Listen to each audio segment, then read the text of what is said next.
Okay, greetings, family. I want to talk about the hit show Empire. It has come to my attention that the star of the show, Terrence Howard, has decided that he'd like to use the N-word next season. And so I saw a post on Facebook that someone shared with me, my friend Extramental, and I felt compelled to do a whole video on the agenda of this particular show.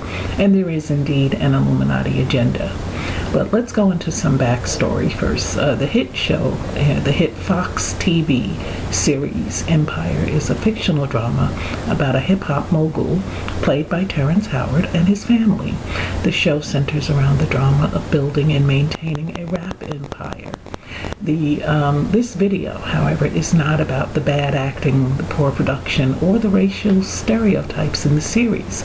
Instead, it's about something far more important than wasting an hour of your life per week. Now, let me just give you some background on Fox. Fox Television is owned by News Corporation, which is one of the only 6 companies that control all TV, cable, radio, and print media in the United States of America. There are only 6 companies that control all of these things, and Fox happens to be one of them. Basically, Fox is part of the Illuminati Communications Network. The Illuminati want to control you, and to control someone, you need to direct and influence their thinking. This is the entire point of television. If you'll go into a lot of my videos regarding mind control and how television is used for that purpose, you will see that this is a point that I stress over and over and over again. As many of you know, I do not watch TV. I have one because sometimes I have to research programming, but for the most part, my television watches me. This is why television, back to the point, is called programming, because that's exactly what they're doing. They're programming you. The show Empire pushes all the usual agendas for mass manipulation, money, sex, power, and control being the only important things in life. Meanwhile, it glamorizes that lifestyle of these, they have these depraved characters depicted as heroes, conquerors, and role models. Distraction then ensues as the viewer is fantasized and tantalized and envies this lifestyle, not really realizing the whole bamboozle. So the result is what we see in America today, a population preoccupied with all of these things, unaware of real issues affecting their life, because they're so busy chasing a fictitious American dream, which is sponsored by the media as a reality. Now, let's do a quick check. Can you name the 2 senators in your state, or can you name 2 members of the Kardashian family? Now, if it's the latter, then I think you get my point. If you don't know what the Bilderberg Group is, Trilateral Commission, the Committee of 300, there is a reason you don't know this information. It's because they, the elite, do not want you to know. The object is to keep you chasing your tail, reaching for a carrot that you will never get, while keeping you in informational darkness, keeping you in ignorance. Turn off your TV, read a book about subjects that matter, because real life is far more entertaining, educational, and beneficial than fiction. Thank you, and God bless you.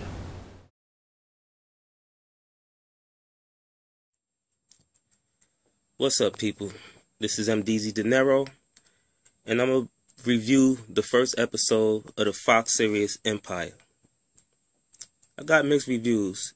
I want to see it work because I love to watch series or movies or anything that's dealing with music, because, you know, I'm a producer and I'm an ex-rapper. But I just feel that so far from the first episode, things seem a little forced.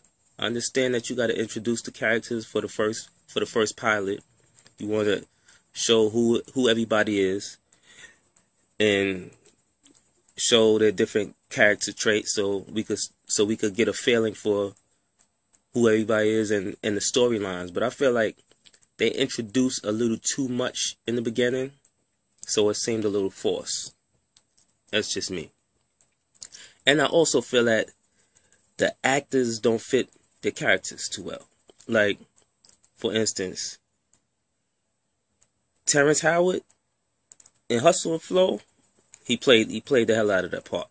That was believable. But in Empire, he just doesn't seem like a thug. He doesn't fit like the thug. He doesn't fit thug traits. Like, I'm from the hood.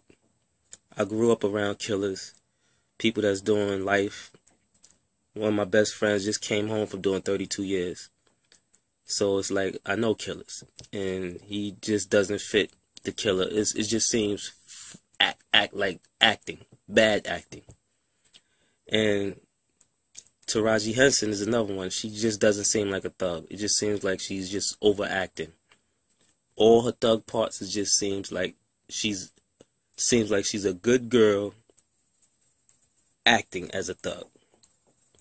And she's supposed to be more thugged out than Terrence Howard. So they should have got somebody that could talk naturally. Like, they just don't seem, both of those characters, both of them, Terrence Howard and Taraji Henson, don't seem street.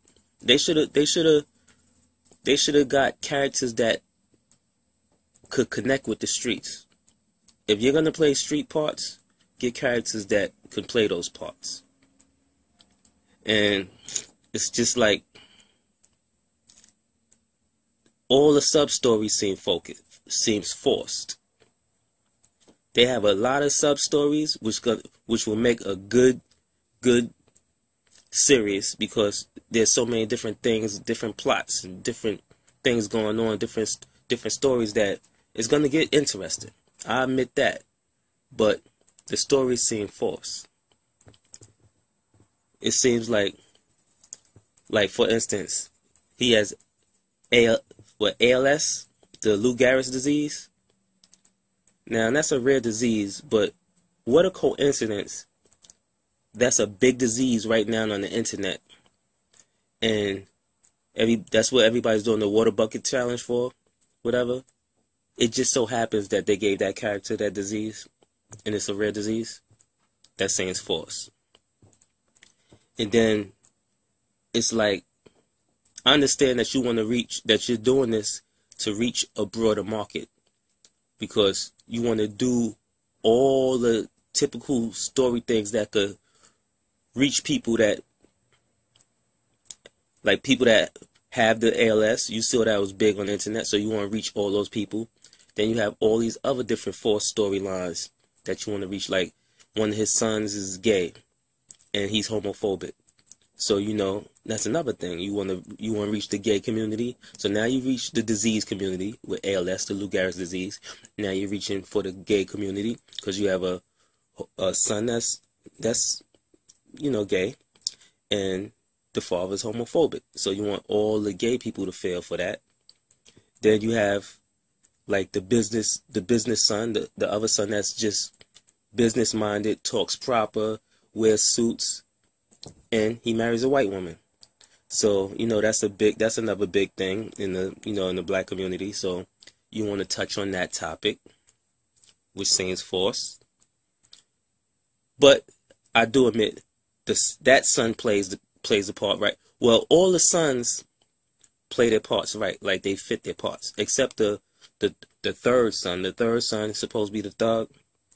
He doesn't. Well, in today's era, yeah, he fits the character. But in my era, like 80s, 90s, with the real gangster era, the crack era, which I'm not proud of, but he wouldn't fit the description of a thug from that era. But from, the year 2015, yeah, the son fits the thug era. The skinny jean wearers, the guys that wear their pants sagging their pants, hanging off the ass, looking soft as hell, but think they tough. Yeah, so the sons do fit their characters, so they got that part right.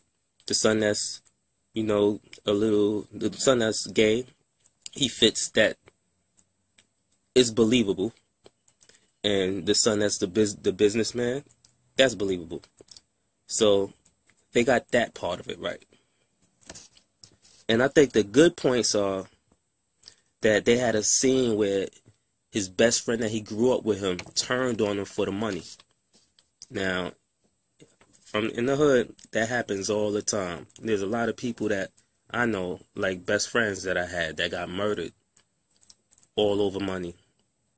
And it wasn't as much money as they're murdering each other for on this tip on Empire, but I saw that happen. It's like that happens in real life.